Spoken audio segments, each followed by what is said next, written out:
ஓம் விக்னேஸ்வரா போற்றி, ஓம் நவக்கர நரலை போற்றி. மிதுன ராசி நேர்களுக்கு வணக்கம். மிதுன ராசிக்கு நல்ல காலம் பிறக்குதுங்க. கஷ்டமெல்லாம் ஒழிய போகுது.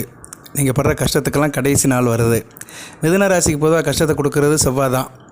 6-11 கூடியவன். 11ஆம் இடம் லாபஸ்தானமாக இருந்தாலுமே 6ஆம் இடம் வந்து கடன், நோய், எதிரி. ஒரு மனிதனுக்கு இந்த 3ல் தான் பிரச்சனை. ஒன்று கடன் பிரச்சனை. கடனை என்ன, வருமானம் கம்மி, செலவு அதிகம். எதிரி நமக்கு ஆக வேண்டியதை ஆகாமல் செய்கிறவன், எதிர்த்து இருக்கிறவன். அது வந்து தனிநபருக்கு வந்து எதிரின்னு சரியாக சொல்லிடலாம். அதுபோக நமக்கு எதிராக சில நடக்கிற காரியங்கள், காரிய தடைகள், எதிர்ப்புகள், காரிய விக்னங்கள், இதெல்லாம் வந்து எதிரின்னு சொல்லிக்கலாம். நமக்கு ஆப்போசிட்டாக இருக்கிற விஷயங்கள் எல்லாமே நமக்கு எதிர்த்தரப்பில் உள்ளது தான். எதிர்த்தன்மை அப்படின்னு கூட சொல்லிக்கலாம். அடுத்து வந்து வியாதி, நோய். ஆமாம், நோய் வந்து ரொம்ப முக்கியமானது. நோயற்ற வாழ்வே குறைவற்ற செல்வன் இருக்கான். ஸோ ஒரு மனிதன் நோய் இல்லாமல் இருக்கணும். 6ஆம் இடம் வந்து 3க்குமே வரும். கடன், நோய் எதிரியே கொடுக்கும். ரணருண ரோகஸ்தானம். அந்த 6 செவ்வாய் இப்போ 2ஆம் இடத்துல இருக்கிறாரு. உங்கள் குடும்பஸ்தானத்தில் இருக்கிறாரு, குடும்பத்தில் இருக்கிறாரு. பேச்சில் பிரச்சனை, குடும்பத்தில் பிரச்சனை, ஒவ்வொருத்துக்குள்ள பிரச்சனை. சரியா? 2ஆம் இடத்துல இருந்துக்கிட்டு ராசிக்கு வந்து 5ஆம் இடத்தை பார்க்குறாரு, அதிர்ஷ்ட கட்டை. அதே மாதிரி ராசிக்கு 8ஆம் இடத்தை பார்க்குறாரு, லக்கு இல்லை, எதிர்பாராத அமைப்பு எதுவும் நடக்கலை. 9ஆம் இடத்தை பார்க்குறாரு, எதுவுமே பெருசாக கிடைக்க மாட்டேக்கு. இந்த அமைப்பில் தான் போயிட்டுருக்கு. செவ்வாயோட சஞ்சாரம் மிதுன ராசிக்கு சரியில்லை. அவர் ஏற்கனவே ராசியில் இருந்தார், 12ஆம் இடத்துல இருந்தார், 1ஆம் இடத்துக்கு ராசிக்கு வந்தார், இப்போ 2ஆம் இடத்துக்கு போயிருக்கிறாரு. ஜூன் 6ஆம் தேதி வரைக்கும் செவ்வாயால் சிறப்பு இல்லை. இதுக்கு என்ன சார் செய்யலாம், இந்த கஷ்டத்தை சார் எப்படி சார் சரி பண்ணலாம் அப்படின்னா, இந்த கஷ்டத்தை போக்கிறதுக்கு ஒரு கடைசி நாள் வருது. அந்த நாளை பற்றி தான் இப்போ சொல்ல போகிறேன். ஒரு சின்ன வழிபாடு தான். வேத ஜோதிடத்தில் சில சூட்சுமமான நாள் அன்றைக்கி சில காரியங்களை நம்ம வீட்டில் பண்ணிட்டோம்னா நமக்கு எந்த பிரச்சனையும் வராது. அந்த வீடு நல்லா இருந்தால் நம்ம நல்லாயிருவோம். வீடு தான் முக்கியம். வீட்டில் இருந்தால் எல்லாம் ஆரம்பிக்குது. ஸோ வீட்டிலே பூஜை பண்ணிடலாம். வீட்டில் பூஜை பண்ணுறத பழக்கமாக வச்சுக்கோங்க. மிதுன ராசி நேயர்களுக்கு பொற்பாதம் தொட்டு கேட்டுக்கிறேன்.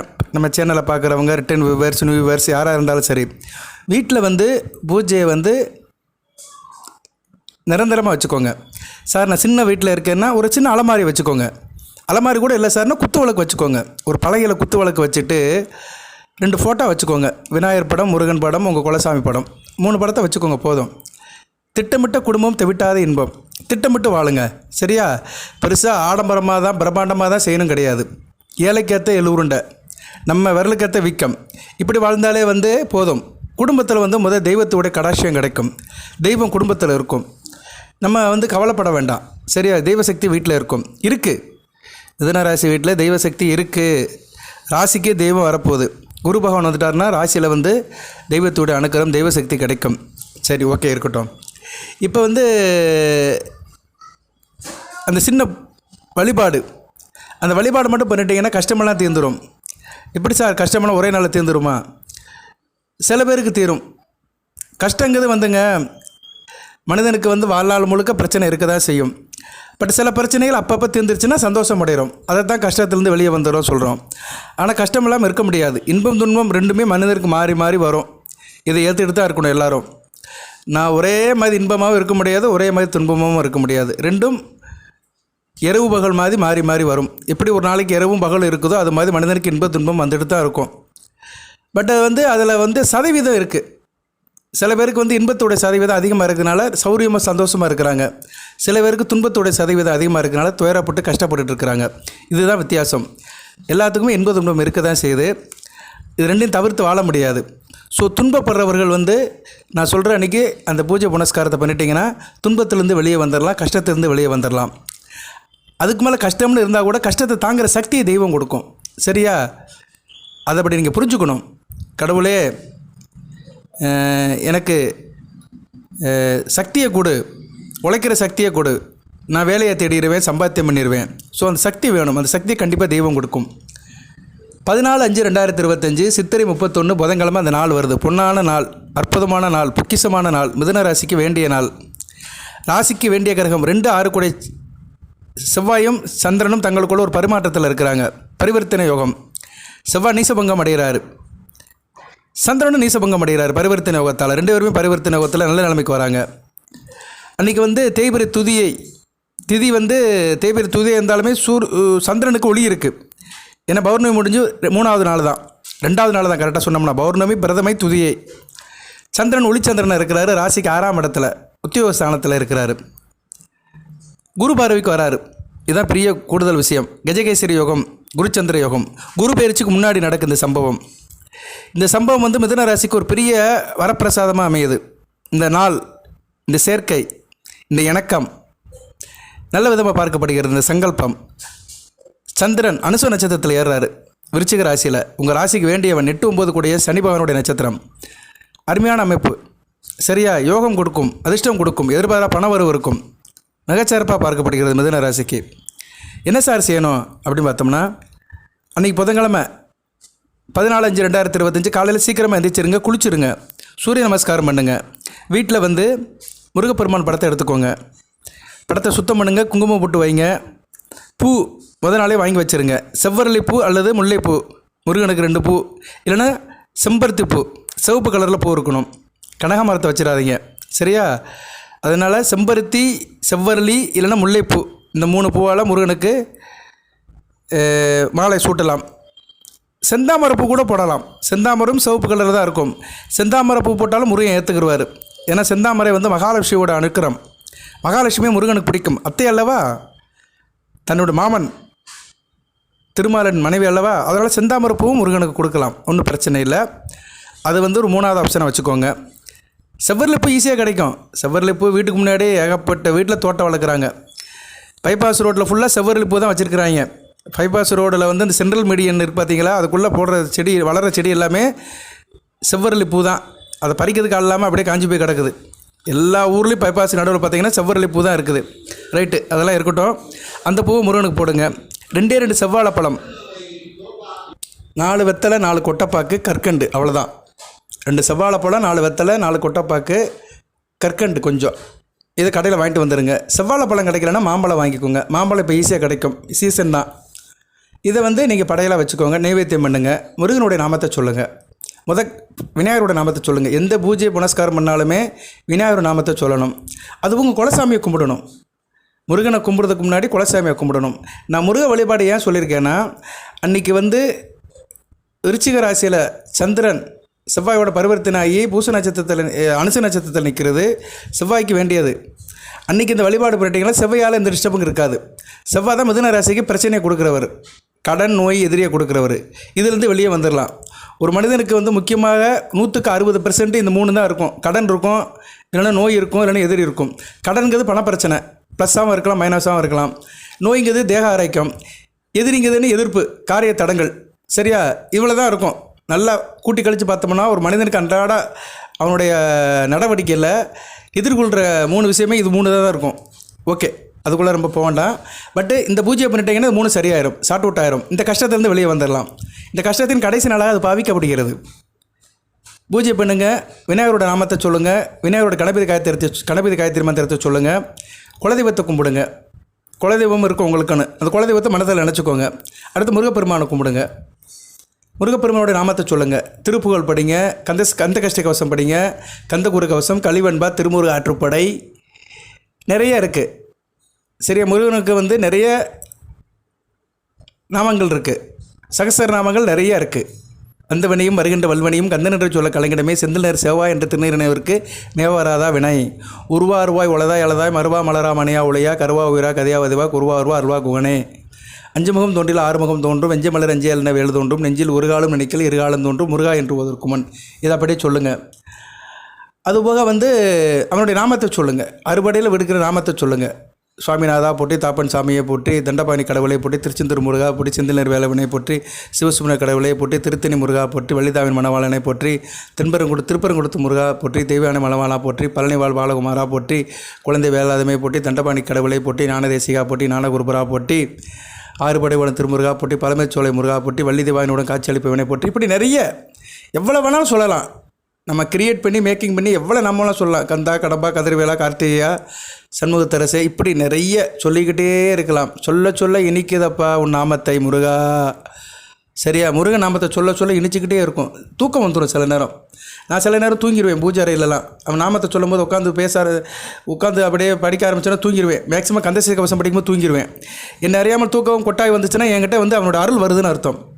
ஸோ உங்களுக்கு வந்து பூஜை அறையில் நீங்கள் பூஜை அறையில் உட்காந்து அவன் நாமத்தை சொல்லும்போது தூக்கம் வருது, கொட்டாய் அதிகமாக வருதுன்னா உங்களுக்கு வந்து அவனுடைய நாமம் அவன் வந்து உங்கள்கிட்ட இறங்குறான்னு அர்த்தம். நீங்கள் உங்களை மறக்கிறீங்கன்னு அர்த்தம், மெய் மறக்கிறீங்கன்னு அர்த்தம். இது ஒரு பெரிய அற்புத கலை. இது எல்லாத்துக்கும் அமையாது. சில பேர் தன்னை வருத்தி தன்னை அடக்கி இறைவனை கும்பிட முடியாது. ஒரு சிலருக்கு தான் வரும். அப்படி வர்றவர் வந்து இறைவனால் ஆசீர்வாதிக்கப்பட்டவர்கள். ஆமாம் சார், எனக்கு அப்படி ஃபீலிங் இருக்குது அப்படின்னு சொல்கிறவங்க கமெண்ட் பாக்ஸில் போடுங்க. அதுபோக நேரலே போதி ஜோடத்துலேருந்து நிறைய வீடியோ போடுறோம், நிறைய கண்டென்ட் போடுறோம். நம்ம டீம் நல்லா வேலை செய்யுது. லைக் பண்ணுங்கள் தயவு செய்து. இந்த வீடியோ வெள்ளாறு கட்டவருக்கு ரொம்ப நன்றி. நிறைய பேர் கேட்க மாட்டேங்கிறாங்க, சும்மா அப்படி இப்படி கேட்டுட்டு அப்படியே போயிடுறாங்க. சரி, அது உங்கள் சௌரியம், சாய்ஸ். அது சாய்ஸ்குள்ளே எனக்கு வரக்கூடாது, நம்ம வரக்கூடாது. உங்கள் சாய்ஸ் தான், உங்கள் சாய்ஸ் தான் மெயின். லைக் பண்ணுங்கள், லைக் பட்டன் ஆன் பண்ணுங்கள். சப்ஸ்கிரைப் பண்ணாங்க சப்ஸ்கிரைப் பண்ணுங்கள்.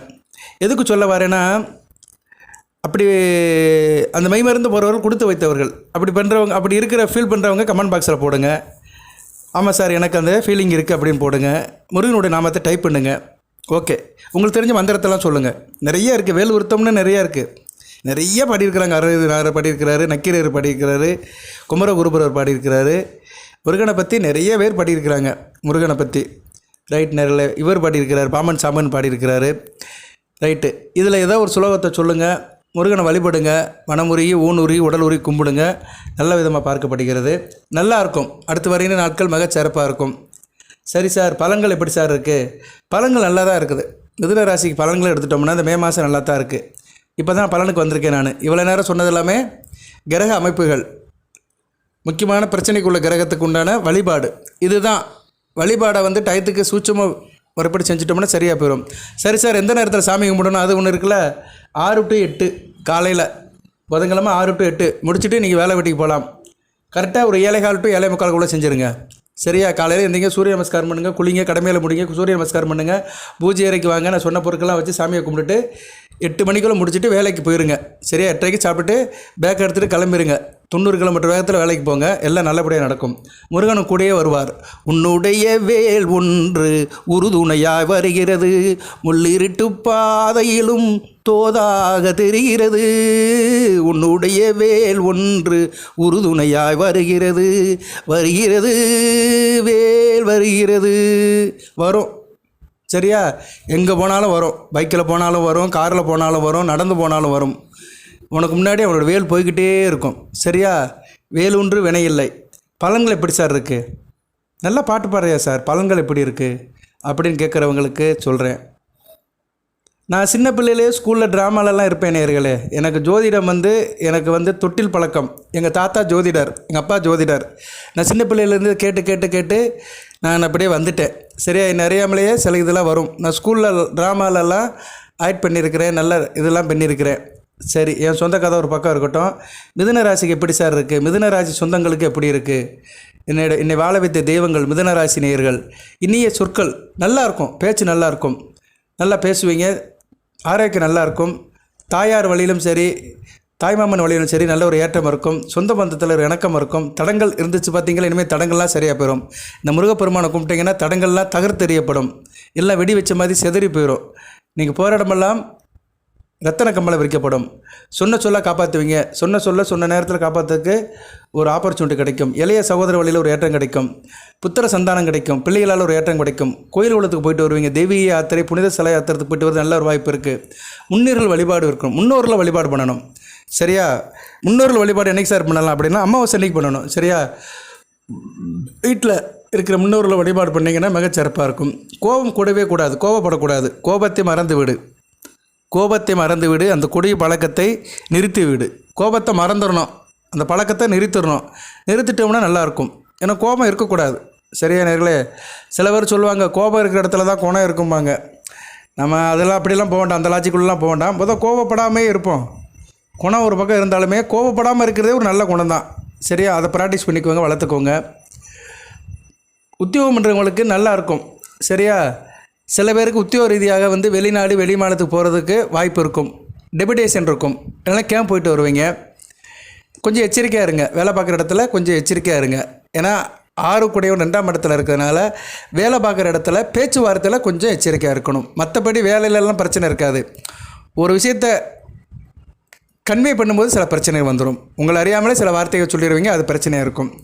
தொழில் செய்கிறவர்களுக்கு நல்லாயிருக்கும், முதலீடு நல்லாயிருக்கும். எந்த தொழிலும் நல்லா முதலீடு பண்ணுங்கள்.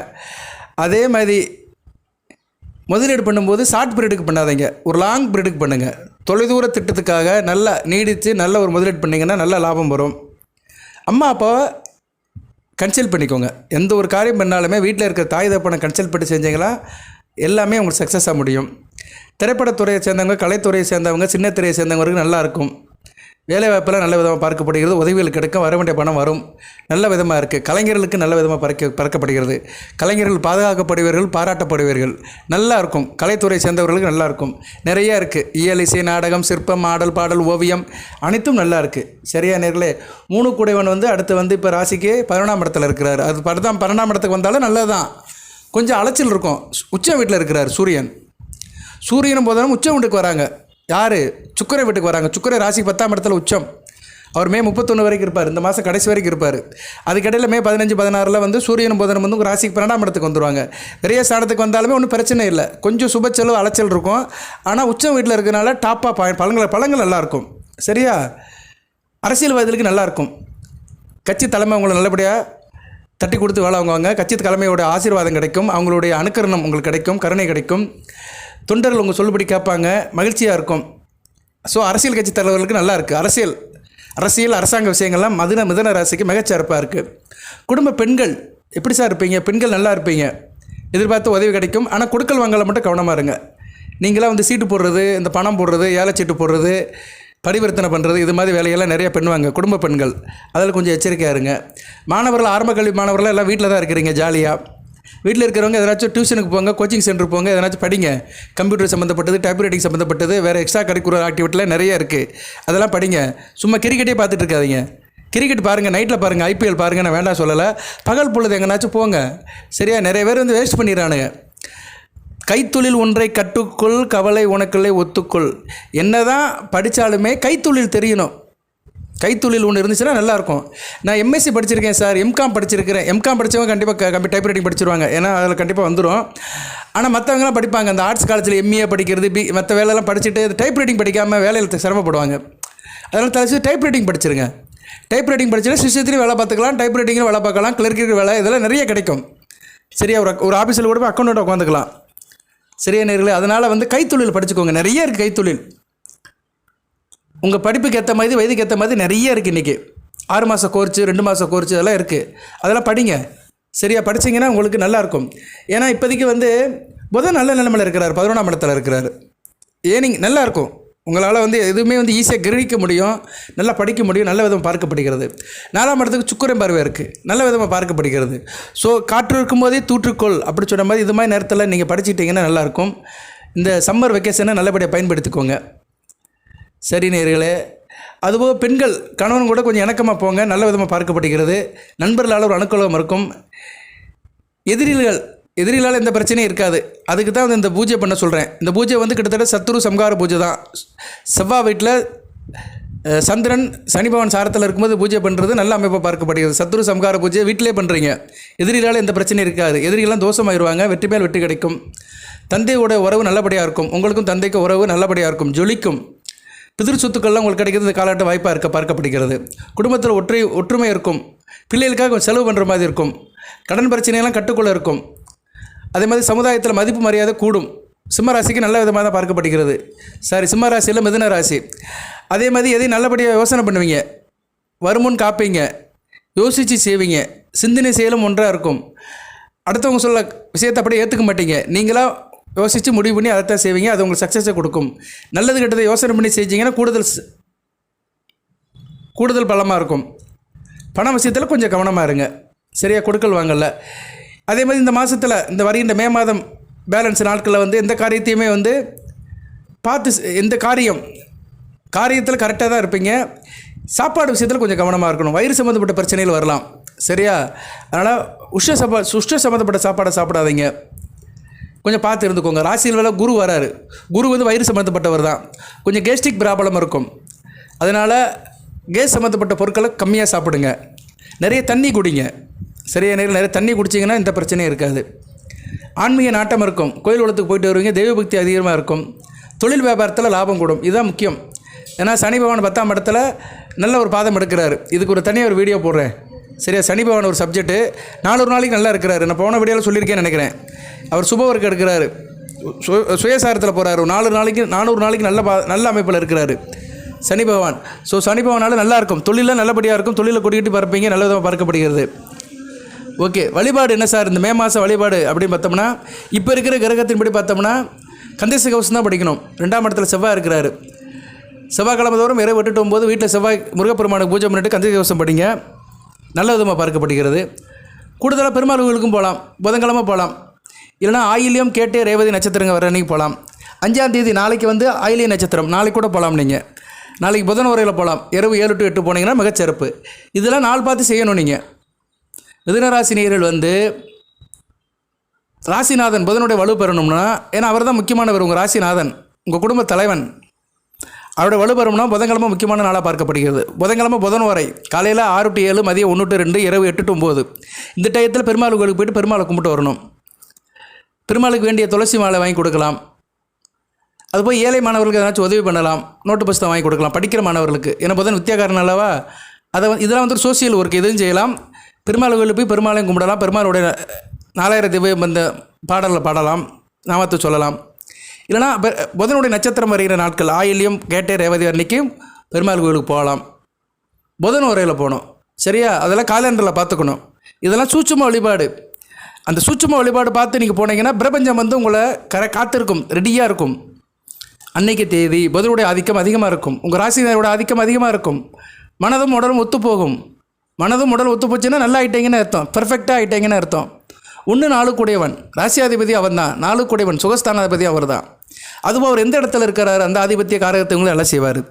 ஸோ இப்படி தான் நம்ம வந்து சில பூஜை புனஸ்காரங்களை செய்யணும். வழியை கோயிலுக்கு போகிறது சில பேர் நினச்ச நேரம் போவாங்க, அது ரைட்டு, சாய்ஸ் தான். கோயிலுக்கு போகிறது வந்து நம்ம சொல்ல முடியாது. தெய்வம் நம்மளை கூப்பிட்டா தான் அந்த கோயிலுக்கு போக முடியும். சும்மா எல்லாராலையும் எல்லா கோயிலுக்கும் போக முடியாது. தினசரி நீங்கள் ஒரு கோயிலுக்கு போனாலுமே அந்த தெய்வம் தினசரி உங்களை வந்து கூப்பிடுது, என் சன்னிதானத்துக்கு வாப்பா அப்படின்னு கூப்பிடுது, நம்ம போகிறோம். அப்படி போகும்போது இந்த 4 நட்சத்திரம் இந்த ஓரை நேரங்காலம் பார்த்து போனோம்னா கூடுதல் சிறப்பாக இருக்கும். இந்த பிரபஞ்சம் அதுக்கு தயாராக இருக்கும். அந்த நேரத்தில் போய் நீங்கள் இறைவன்கிட்ட போய் அடாப்ட் ஆகிட்டிங்கன்னா நல்லாயிருக்கும். உங்களுக்கும் இறைவனுக்கும் நடக்கிற சங்கல்பம் நல்லாயிருக்கும். இறைவனை நீங்கள் இன்னும் வேண்டுறீங்க பார்த்தீங்களா, உங்கள் கஷ்டத்தை சொல்கிறீங்கள, அது காது கொடுத்து கேட்பார். அந்நேரம் நல்லாயிருக்கும். உங்களுக்கும் இறைவனுக்கும் இடையில் அந்த வேவ்ஸ், உங்களுக்கும் இறைவனுக்கு இடையில் நடக்கிற அந்த கருத்து பரிமாற்றம் நல்லாயிருக்கும். உங்களுக்கும் அவனுக்கும் இடையில் இருக்கிற அந்த ரூட் கிளியராக இருக்கும். சரியா? இந்த பிரபஞ்சம் அதை கேட்கும். அதுக்காக தான் எல்லாத்தையும் நான் சொல்கிறேன். நான் இந்த 14/5/2025 சொல்கிறேன்ல, ஒரு கைங்கரியம் பண்ணுங்க காலையிலன்னு, அந்நேரம் இந்த பிரபஞ்சம் உங்களை கேட்கும்.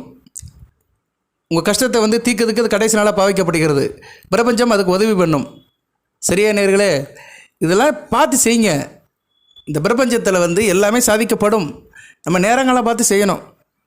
யாரோ ஒருத்தர் முதலமைச்சர் ஆகிறார்ல, யாரோ ஒருத்தர் பிரதமர் ஆகிறார்ல, யாரோ ஒருத்தர் அமெரிக்காவுக்கு அதிபர் ஆகிறார்ல, ட்ரம்மு 2 தடவை அமெரிக்காவுக்கு அதிபர் ஆகிட்டார். ஸோ அவருக்கு வந்து இந்த பிரபஞ்சம் வந்து ஏதோ உதவி பண்ணுது. அவர்கிட்டையும் ஏதோ ஒன்று இருக்குது. அது அவர்கிட்ட என்ன இருக்குன்னு ஜாதகத்தை பார்த்தா சொல்லிடலாம். அவர் ஜாதக அமைப்பு அப்படி இருக்குது. நேரங்காலம் வரும்போது பிரபஞ்சம் அவர் இழுத்துக்கிறது, ஒரு நல்ல பொசிஷனுக்கு இழுத்துக்கிறது. அவர் நல்ல விதமாக போயிடுறாரு. இவ்வளோ தாங்க. பிரபஞ்சம் வந்து ஒரு மனிதனுக்கு வந்து அவனோட ஜனன ஜாதகத்தின்படி சில நிலையில் வந்து அவனை இழுத்து நல்லபடியாக வச்சுக்கிறோம். அப்போ அவன் நல்லா இருப்பான். சில நேரம் கைவிட்டுரும், கஷ்டப்படுவான். அவ்வளோதான். பிரபஞ்சம் ஒத்துக்கலப்பா அவனை. பிரபஞ்சம் வந்து அவனை கைவிட்டுருச்சு, அவ்வளோதான். பஞ்சபூதங்களும் கைவிட்டுருச்சு. சில பேர் அதான் புரியாமல் இருக்காங்க. சார் எங்கே போனாலும் கல்லில் முட்டின மாதிரி இருக்குது சார், எனக்கு எதுவும் நடக்க மாட்டேங்குது சார், எதுவுமே நடக்க மாட்டேங்குது, கல்லில் முட்டின மாதிரி இருக்குன்னா அவன் ஜாதகம் நல்லா இருக்காது. ஜாதகம் சரியில்லை, தசாபுத்தி சரியில்லைனாலும் பிரபஞ்சம் அப்படியே அவனை விட்டு போயிடும். சரியா? இப்படி தான் உட்காந்து யோசனை பண்ண எல்லாத்துக்கும் விடை கிடைக்கும். சரியா நேர்களே? ரைட்டு. நம்ம கொஞ்சம் வெளியே வந்துட்டோம்னு நினைக்கிறேன். மிதுன ராசி பலன்களை விட்டு வெளியே வந்துட்டோம். வெளியே வந்தாலுமே உங்கள் நலனுக்காக தான் பேசிகிட்டு இருக்கிறேன். இதுவும் உங்களை சாரும், இதுவும் உங்களுக்கு தேவை தான். அதனால் இந்த பிரபஞ்சத்தை நம்ம வசப்படுத்தணும்னா நேரங்காலம் பாருங்கள். அதைத்தான் பஞ்சாங்கம்னு சொல்கிறான். நாள், கிழமை, திதி, கரணம், யோகம், இப்படி ஒரு 5 வகையான அம்சத்தை வச்சுக்கிட்டு தான் பஞ்சாங்கம்னு சொல்கிறாங்க. அதை பார்க்கணும். இன்றைக்கி நிறைய ஜோதிடர் அதெல்லாம் பார்க்குறதே கிடையாது. நிறைய பேர் யூடியூப்பில், நான் யாரையும் கிரிட்டிசிசம் பண்ணலை, ஒரு சில ஜோதிடர்கள் நல்ல முறையில் சொல்கிறாங்க, நான் இல்லைன்னு சொல்ல மாட்டேன். ஆனால் கொஞ்சம் கதையும் அடிக்கிறாங்க. கதை வந்துடும் சில நேரத்தில். ஏன்னா கதையோடு சொன்னால் தான் சுவாரஸ்யமாக இருக்கும், அது ஏற்றுக்கொள்ளப்பட வேண்டியதான். ஆனால் சில பேர் இந்த பேய்க்கலை மந்திர கதைலாம் சொல்லிட்டு இருக்கிறாங்க, இல்லாத விஷயமெல்லாம் சொல்கிறாங்க. மிதுன ராசி ஞான வீடு, புதனுடைய வீடு, வித்தியாகாரண வீடு, அறிவுக்கு அப்பாற்பட்டு யோசிப்பீங்க. நான் 2-3 நாளைக்கு முன்னாடி பார்த்தேன், அச்சய திருதி அன்றைக்கி ஒரு வீடியோ பார்த்தேன். பள்ளியை வீட்டில் பார்த்தா இன்றைக்கி கோடீஸ்வரன் ஆயிடலாமா? என்னப்பா இது? கேப்பையில் நெய் வடிவதுன்னா கேட்குறவனுக்கு எங்கே புத்தி போச்சுன்னு சொன்ன மாதிரி பள்ளியை பார்த்தோம்னா கோடீஸ்வரன் ஆயிட முடியுமா? அப்போ நாட்டில் எல்லோரும் கோடீஸ்வரன் ஆயிடுவாங்க. எல்லார் வீட்லேயும் பள்ளி இருக்கும். பள்ளி வீட்டில் இருக்குது நல்லதான், நல்ல சகுனம் தான், இறை அருள் இருக்கும். நானே சொல்லியிருக்கிறேன், பள்ளி சாஸ்திரத்தில் அதெல்லாம் சொல்லியிருக்கிறாங்க. வீட்டில் பள்ளி இருக்கிறது நல்லதான். அதுக்கு மரப்பள்ளி இருக்கக்கூடாது. மரப்பள்ளி வந்து மரத்தில் தான் இருக்கணும். அது வீட்டுக்கு வந்துச்சுன்னா அது வேறு விஷயம். மரப்பள்ளி வந்துச்சுன்னா துரத்தி தான் விடணும். மற்ற பள்ளிகள் இருக்கலாம், செவத்தில் ஒட்டுற பள்ளிகள்லாம் இருக்கலாம். சரியா? மற்ற பள்ளிகள்லாம் இருக்குது. பள்ளிகளே நிறைய வகைகள் இருக்குது. அச்சய திருதி அன்றைக்கி பள்ளியை பார்த்துட்டா கோடீஸ்வரன் ஆகலாம்லாம் வீடியோ போடுறாங்க. அதையும் மக்கள்லாம் பார்க்குறாங்க. எல்லோரும் எல்லாத்தையும் பார்க்குறாங்க. பார்க்கட்டும், வேணாம் சொல்லலை. நல்லதை பாருங்கள், நல்லதை கேளுங்க. வேத ஜோதிடத்தின்படி சில வாய்ப்பாடு இருக்குது. அந்த வாய்ப்பாடின்படி தான் பாடங்களை சொல்லணும். சரியா நேர்கள்? எதையுமே முறைப்படி படித்து தான் சொல்லணும், அனுபவித்து தான் சொல்லணும். இன்றைக்கி நிறைய பேர் இந்த கிரக நிலையெல்லாம் சொல்கிறதே கிடையாது. ஏதோ ஒன்று ஆரம்பிக்கிறது, எடிட்டிங் வேலை நல்லா பார்க்குறாங்க. வீடியோவில் எடிட்டிங், ஏதோ ஒரு சிவன் படத்தையோ ஒரு சாமியோ கோயிலையோ போட்டு அப்படியே சொல்கிறது. அந்த ராஜா வந்தார், அந்த காட்டுக்குள்ளே போனார், அங்கே ஒரு சிவலிங்கத்தை பார்த்தாரு, அந்த சிவலிங்கத்துக்கு மேலே ஒரு மரம் இருந்தது, அந்த மரத்துலேருந்து 2 இலை விழுந்தது. இதெல்லாம் கதைகள். இந்த கதைகள்லாம் நான் வேண்டாம் சொல்ல மாட்டேன். இதெல்லாம் கேளுங்க. இதெல்லாம் வந்து அந்த காலத்தில் வந்து பாட்டி சொன்ன கதைகள், தாயின் மடியில் இருக்கும்போது தாய் சொன்ன கதைகள். சின்ன பிள்ளைகள் இதெல்லாம் கேட்கும்போது ஒரு அமானுஷமாக இருக்கும், ஒரு ஆச்சரியமாக இருக்கும். நைட்டில் தூங்கும்போது அதை பற்றி நினச்சிக்கிட்டே இருப்போம் அந்த கதையெல்லாம். இப்போ அப்படி இல்லை. வேத ஜோதிடங்கிறது வந்து வேறங்க, சயின்ஸுங்க. இது கிரக நிலைகள் சயின்ஸு. இன்னையிலேருந்து அக்கினி நட்சத்திரம் ஆரம்பிச்சிருச்சு. 4/5/2025 அக்கினி நட்சத்திரம் ஆரம்பிச்சிருச்சு. இன்னையிலேருந்து ஒரு 21 நாளைக்கு அக்கினி நட்சத்திரம் இருக்கும். சூரியன் வந்துடுவார். பரணி 3ஆம் பாதத்தில் ஏறி கார்த்திகை 2ஆம் மாதம் வரைக்கும் அவர் அந்த அமைப்பில் தான் இருப்பார். சரியா? சூரியன் சஞ்சாரம். அக்கினி நட்சத்திரம் என்ன சார் அப்படின்னா, சூரியன் தன்னோட சுற்றுவட்ட பாதையில் சூரியன்கிட்ட நெருங்கி போகும். பூமி தன் சுற்றுவட்ட பாதையில் தன்னைத்தானே சுற்றிக்கிட்டு சூரியனை சுற்றி வரும்போது சூரியன்கிட்ட க்ளோஸாக போகும்போது அதோட தாக்கம் அதிகமாக இருக்கும். சரியா? இது வந்து எப்போ வரைக்கும் இருக்கும்? வைகாசி மாதம் வரைக்கும் இருக்கும். அப்புறம் கொஞ்சம் கொஞ்சமாக சரியாக போயிடும். சூரியனை விட்டு விலகி தூரமாக வர வர விலகி போயிடும். இதுதான் வேத ஜோதிடத்தில். இப்படி ஒவ்வொரு கிரகத்துக்குமே ஒரு இது இருக்குது. சரியா நேர்களே? சயின்ஸு தான், அறிவியல் அண்டு கணிதம் தான். இதெல்லாம் யாருமே சொல்கிறது, இதெல்லாம் யாருமே நினைக்கிறதே இல்லை. தெரிஞ்சால் தானே நினைக்கிறதுக்கு. யூடியூப்பில் அடிச்சு விடுறது. சரி, ரைட்டு, எல்லோரும் கேளுங்க, இதையும் கேளுங்க, பிரித்து பாருங்கள். எப்பொருள் யார் யார் கேட்பணும் அப்பொருள் மெய்ப்பொருள் காண்பது அறிவு.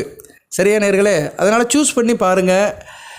ஜோதிடன்னு பார்க்குறேன்னு சொல்லிட்டு சில இதெல்லாம் என்னென்னமோ சொல்கிறாங்க, அதெல்லாம் எனக்கு சாத்தியப்படாது. பரிகாரங்கிறது வந்து கோச்சாரத்துக்கெல்லாம் கிடையாது. தனிப்பட்ட ஜனன ஜாதகத்தை தான் பரிகாரம் சொல்ல முடியும். இப்போ மிதுன ராசியில் திருவாதிரை நட்சத்திரத்தில் பிறந்திருக்கிறீங்க. உங்கள் ஜாதகத்தில் வந்து செவ்வாய் சுக்கிரன் இவங்களாம் சரியில்லைனா திருமண அமைப்பு தாமதமாகும். இதை ஜாதகத்தை பார்த்தா கண்டுபிடிச்சி அதுக்கு தோசை பரிகாரம் சொல்லலாம். பரிகாரங்கிறது என்ன, ஒரு நம்பிக்கை தான். அதை செஞ்சிட்டோம்னா நமக்கு ஆகும்னு ஒரு நம்பிக்கை தான். மற்றபடி பரிகாரத்தால் எதுவும் ஆக போகிறது கிடையாது. வழிபாடு தான், இறை வழிபாடு தான். இறை வழிபாடுமே மனசாந்திக்காதான். அன்றைக்கி செஞ்சிட்டோம்னா இறைவன் நம்மளை காப்பாற்றணும் ஒரு நம்பிக்கை தான். நமக்கு மீறி ஒரு சக்தி இருக்குன்னு நம்பணும்.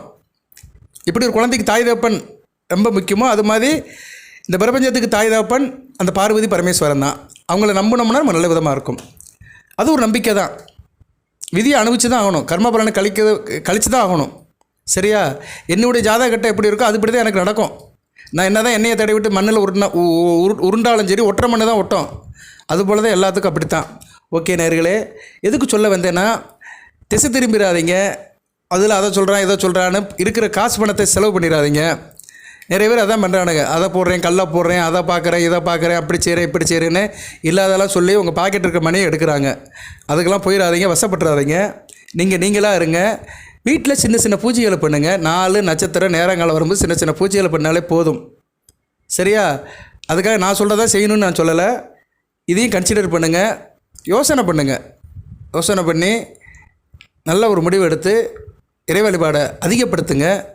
நல்லதே நடக்கும். வாழ்த்துக்கள். எல்லாம் வல்ல இறைவன் மிதுன ராசினியர்களுக்கு மிருகசீரிசம் 3ஆம் பாதம் 4ஆம் பாதம் திருவாதிரை 4 பாதம் புனர்பூசம் 1 2 3 பாதத்தில் பிறந்தவர்களுக்கு சில சௌபாகியத்தையும் சில ஐஸ்வர்யத்தையும் சில நன்மையிலும் கொடுப்பார்.